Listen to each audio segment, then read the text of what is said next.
So the other day, I had the absolutely brilliant idea of asking the Skyblock community what their hottest takes are for our favorite MMORPG. And I got a ton of responses, so today I'm going to be going through the most interesting ones, and without any further ado, let's get started. I don't think this one's particularly much of a hot take. It's finishing the majority of the backlog of updates before announcing 27 new ones. This is something that I think people have been talking about for effectively years at this point. Get the team to go through their backlog, get down to like 0 updates left. I think this was in the under delivery video I made last year as well. Not really a hot take to me, but it seems like a lot of people agree with this though. It has 180 up there. The second one, there should be a way to remove skins from pets and items and turn it back into a separate item. The idea that people aren't applying and using pet skins because it makes the item worth less is incredibly stupid. This is a hot take. I feel like I don't really see people comment on stuff like this super often. It's just the way the game is that you're not able to take off a pet skin once it's applied. Personally, I'm kind of iffy on this. I think if they were to implement some sort of removal system for pet skins and items and like stuff like that, they should become soulbound when you take them off. Does that make sense? I agree with you. I have several pets that I put skins on in the past, and I would like to just switch them out sometimes. Yeah. I think that one's also just like one of those takes that's probably like a little bit of a hot take, especially for people who are collectors, but most people probably would agree that they want something like that. This one's a big comment, so we're going to go through this. They need to stop turning their sandbox game into a prison server. Stop adding gear that has one explicit purpose and is the only good gear for that. It's okay for gear to be especially good for one thing, but it can also be an option for other things. Also, stop nerfing everything into obsolescence that isn't meant to be good. Remember Emerald Blade, or Crown of Greed, or Bone Meringue, the list goes on. These items weren't nerfed with the intention to balance them. Their changes completely killed them, making them completely useless at every stage of the game. It was an ugly temporary hotfix that remained in the game for years. It's lazy and boring game design. It's also not why anybody came to this game. This is a very long one. I'm not going to go through everything. I think I'm just going to respond to this first part of it effectively. I don't fully agree. I think some of the items that they mention here, particularly stuff like Emerald Blade or Bone Meringue, they were very, very strong for what the team wanted their place in the game to be, and they balanced and designed them wrong in the first place. You know, Emerald Blade was extremely, extremely powerful, you know, back in the day. And the problem with it is that it would keep scaling into infinity if players, you know, had access to it today. Look at Candy Pad. He has a 40 billion, you know, coin purse. Think about the amount of damage he'd be able to pump out. He'd one-shot any boss in the game. So I do understand logistically why those things did need to be nerfed. I also, on the other side of things, understand that, like, getting an item that you spent your time and your effort grinding out, it sucks when that item does end up getting nerfed. I also sort of agree with the idea of like stop turning their sandbox game into a prison server. Skyblock is at its best when it is very much a sandbox. When it's something where you're not really locked down in what you can do, you can progress in multiple different avenues. I don't think this really fits into the stop adding gear with one explicit purpose as much as it's more how you're grinding and how you play the game. You should have a lot of options there. You know what I mean? But I think this is a good comment and definitely a hot take. I think a lot of people would disagree with this, especially with regard to like the obsolescence stuff. Before we continue, if you're enjoying the video, please make sure to like and subscribe. Also, make sure to use code RAIL if you're ever picking up anything on the Hypixel store for 5% off your order. It is the best way to support the channel. And now, let's get back to the video. Skyblock doesn't have a mid-game anymore. In most areas, in my opinion, it's very much pre-hype term and post-hype term, as once you get them, you're allowed to truly access Kudra, dungeons, fishing, etc. We need better gear and harder content while devaluing gear currently to make one. This is a hot take for sure. I don't really agree with it, though. I think there is definitely still a mid-game in Skyblock, for sure. There's a lot of items, and even with the Ankylosaurus that was recently buffed, it seems like they are trying to carve out more of a mid-game in Skyblock. And that's what some of the recent balance changes have been. I think even not including stuff like hype and term and just including other items and other weapons, there's definitely a lot of very interesting options there. Juju has basically bridged the gap. It's a very, very strong thing that you can pick up relatively early into the game. You can, you have Bouquet of Lies. From my understanding, that's pretty strong. There's the cleavers, which are very, very strong. There's definitely a mid-game in Skyblock still. I don't really agree with this. I think that when you're looking at Kudra and Dungeons specifically, Kudra and Dungeons is not, at least Dungeons late game and you know, the final 2 tiers of Kudra are not meant to be mid-game content. You know what I mean? Infernal Kudra and Fiery, by a much lesser extent, are meant to be the end game. And Master Mode Dungeons is also meant to be the end game. So I think it's completely reasonable to say that, you know, an average player probably shouldn't have access to those pieces of content super, super early on. They should have to get the weapons necessary to do those pieces of content. But then you look at other pieces of content where you don't necessarily need, you know, Term or Hype. Many of the Slayers, many of the lower tier Crimson Isle content. It's just a matter of there's not a ton of Skyblock combat content at the moment aside from Slayer's Dungeon and Kudra, but it's totally reasonable. Also with fishing, yeah, I completely disagree with that aspect of it. Fishing is not in a bad state at all. This is a hot take from Yikes. Admins should drop everything, make an optional interactive beginning quest that introduces skills, not Enid the Fisher, and add chapters for every skill, then we can move forward. I agree with this. I really do. I think, obviously, this year, we need new combat content, we need new endgame stuff, but also we need to make sure that the beginning of Skyblock is not completely incomprehensible for new players. And right now, currently, if you're a new player, just look at the Tommy Innit video. I think this did an excellent job of showcasing the problems here. He logged in and he went to the hub, and the first thing he was told to do was go to Enid. And that is not good. That is not the optimal route for a brand new player. You know what I mean? There's probably 3 skills that I would have rather them introduce first. You know, foraging would have been great, mining would have been great, combat would have been fine, farming would have been fine. Realistically, I think fishing is the one skill that they should have introduced last. I think that fishing just has some fundamental problems at the moment. Notably, fishing speed is way too slow to get in the early game. It's super boring. But yeah, I do agree with this take. I'd rather we go months without a major content update if they instead spent that time to work through the backlog of updates they've already announced, like Galatea V2. I agree with this. I think this is a hot take, though. I think if a lot of people, you know, you told them, hey, would you want to, you know, 3 months, no updates, but at the end of that time, you get like a big one. I don't know how many people would say yes to that. I think a lot of people would be like, no, I'm fine with the current state of things. Like, I'd rather get the medium-sized updates consistently, but maybe I'm wrong about that. Maybe a lot of people would prefer if they went with a much lower, smaller cadence of updates and instead chose to make those updates significantly larger. Sounds like the Minecraft drop argument? Yeah. After experiencing the Minecraft drops system, I really do prefer the bigger updates, I've got to say. And it does make me wonder, Icy, if, like, the game would be better if instead of getting these monthly updates, they did, like, every 2 months or every 3 months. You know, some sort of major release that had a significant amount of new content in there. With maybe only, like, very small balance patches and bug fixes in between. For example, they did that one time before with the Backwater Bayou. Bayou dropped mid-March 2025. And the next major update after that, or next update in general, realistically, was Honk and Seek. But, like, aside from Honk and Seek, it was the foraging update. And I think that gap, obviously during the gap, it sucked. People were very, very like, oh my god, nothing ever happens. We're never getting another update again. But at the end of that, we got foraging, which was a very, very good update. So I think if they just managed people's expectations properly and they kept a good drip feed of like, oh, you know, here's what we're going to get in the near future. We have a lot of stuff in the pipeline. You know, here's a post about it. I think people would be a lot more okay with that. Ton of the commands that require a cookie are completely pointless to lock behind it, like call, for example. I agree.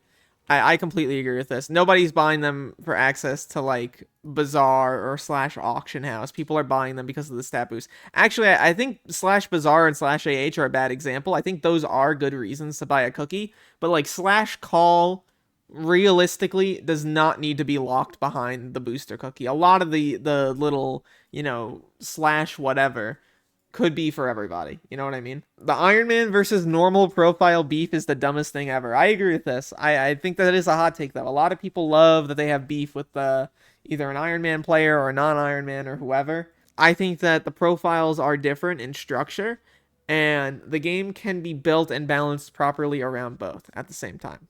Since I'm the one who requested a new hot takes post, I think the end and dragon fights need a massive overhaul that prioritizes players fighting dragons rather than farming summoning eyes just to sell to the bazaar.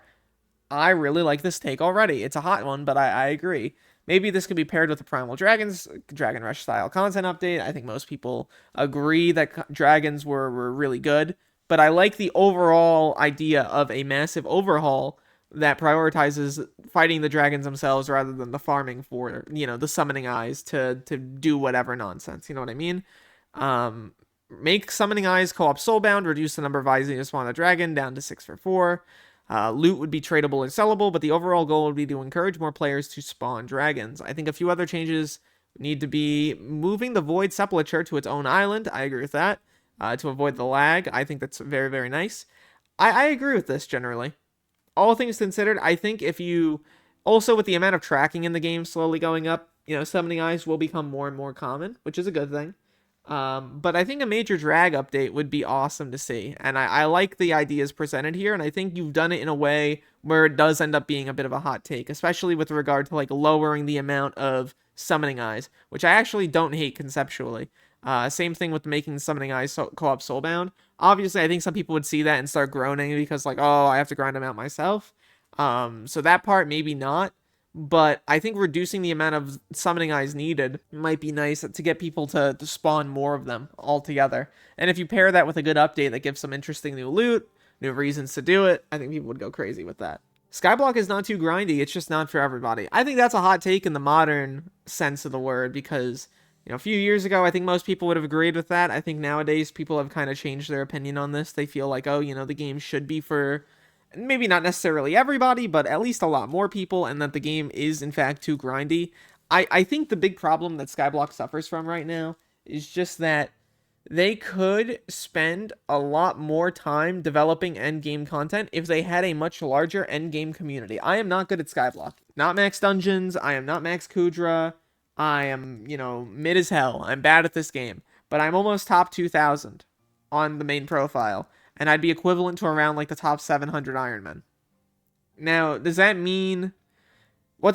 Relatively speaking, if you're making content catered for people over level 505, which is where I'm at right now, you're realistically only going to be appealing to about 2,700 people. That is not enough to make the development time for a new major piece of content worth it. Skyblock, I agree, is an easy game, but it's just very grindy. That's the thing. You know what I mean? I'm equivalent to top 350 Ironman. By the way, when I'm saying that, I'm not saying I'm as good as a top 350 Ironman. Obviously, they are way better at the game than I am, right? But what I'm saying is, in terms of pure level, if you were to make content catered towards a specific group, you're only going to be making that content catered towards a few thousand people at the most.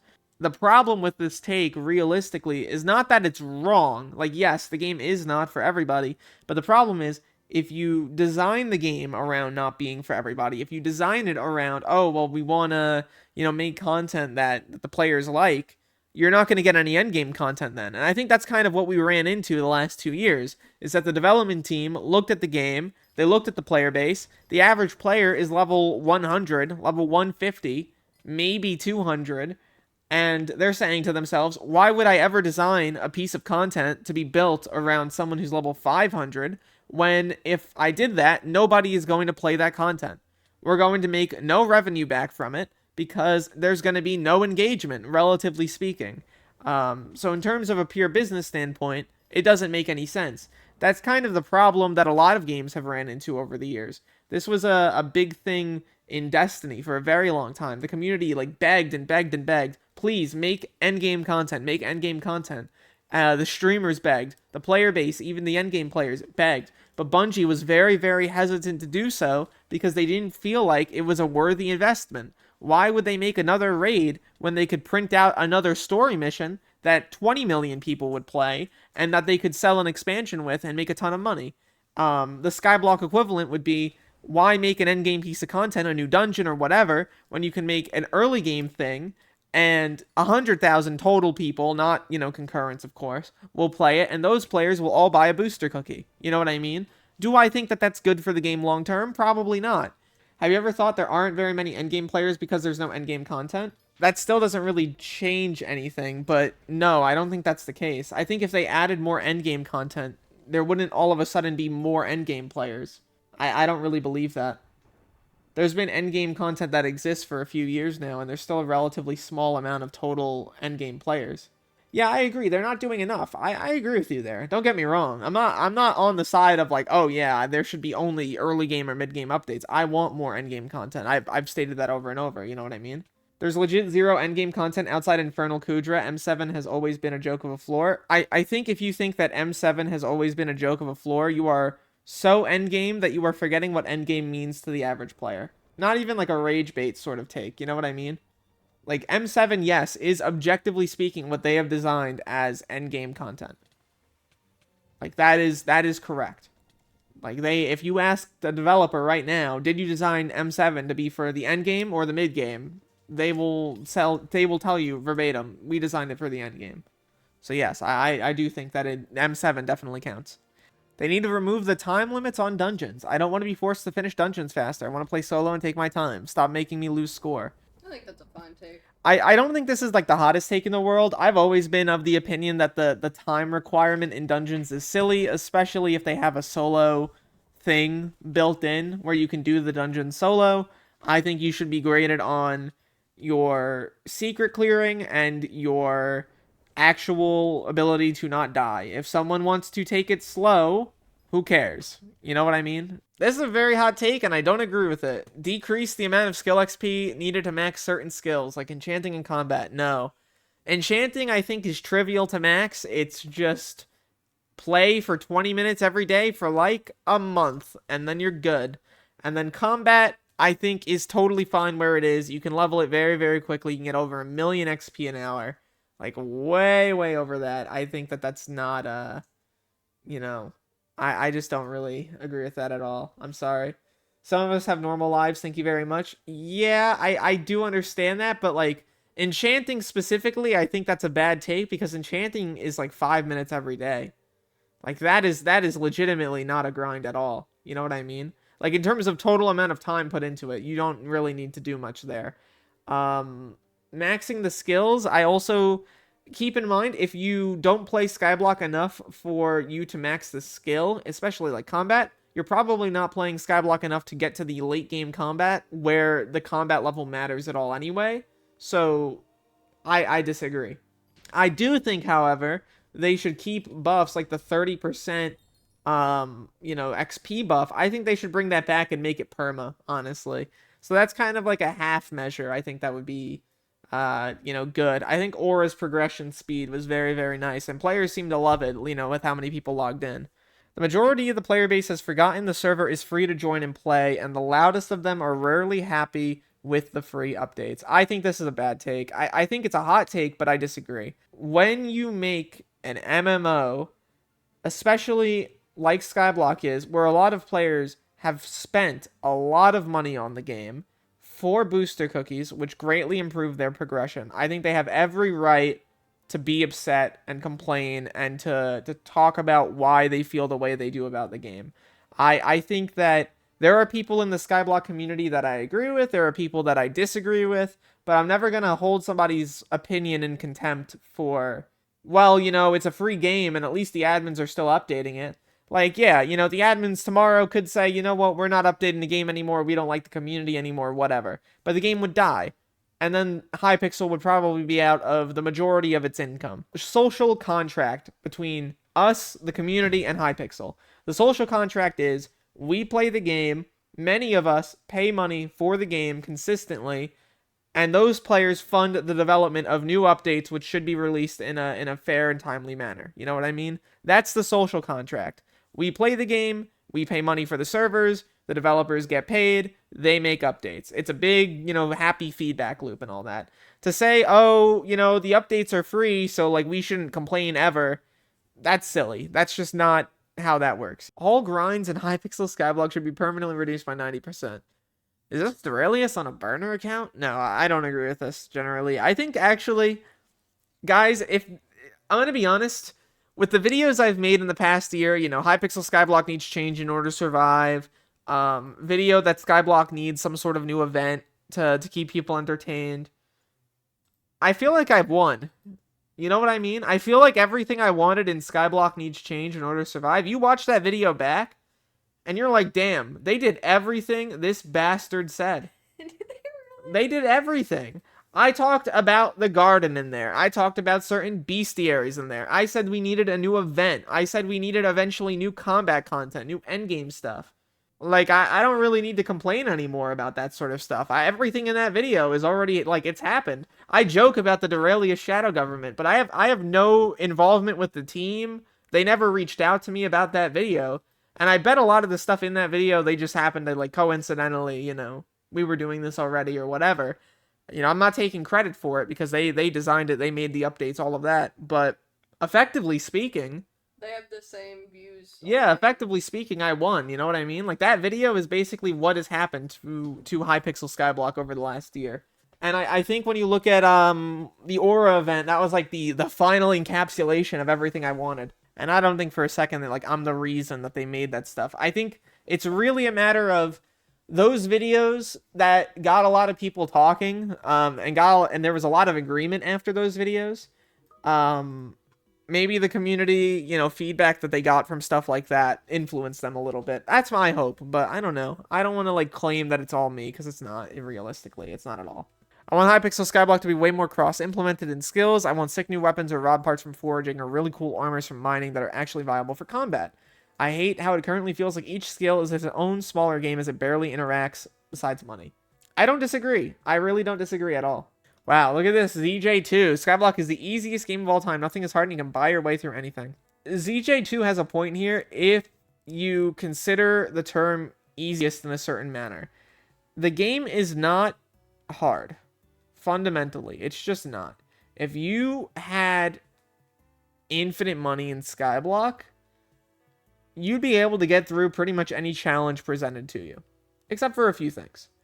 However, the thing that makes Skyblock hard is not having infinite money, is having to get money, is having to grind out coins to get gear, and then once you have that gear, boom, zoom right through it. Yeah, Ironman does kind of solve that problem, but on a normal profile, yes, you can kind of solve any problem realistically by just breaking out the bank account and dumping a bunch of money into an issue. Is that a bad thing? It's up to the player to decide, but I think this is generally true. They should remove Anon-K feathers from Kucha to fix Slayer and RNG drop prices. Hot take, I don't really agree fully, though, with stuff like that. I think Anon-K feathers, if people are really worried about them, they should make them co-op soulbound. I don't know. What do you guys think about that take, though? Making Anon-K feathers co-op soulbound. I think doing that is the type of thing that like wouldn't actually bother a ton of people. It wouldn't fix anything major, but it's not a bad idea. Yeah, it's the type of thing where like it wouldn't completely solve the problem day one, of course, but it would go a long way into making the problem a little less bad.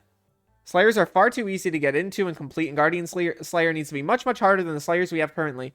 You know, I don't disagree with the idea of a very, very hard Slayer. In the style of Vampire Slayer, but built with the endgame gear in mind, I would love that personally. Problem is, they already stated that Guardian Slayer is going to be between the difficulty of Rev and Blaze. So at the very least, it's going to be easier than Blaze. I wouldn't be that shocked if it's between, like, E-Man and Sven. And that's about all of the hot takes I can handle for a day. I'm going to be honest, many of them were pretty good this time around. I did have to cycle through quite a lot of fairly cold takes, so if we do this again in the future, make sure to come swinging with your hottest take, and look out for a poll in the community tab. At the end of the day, though, my name's Derailious. Thank you so much for watching this video till the end, and look to the future, fellas. I'll see you then.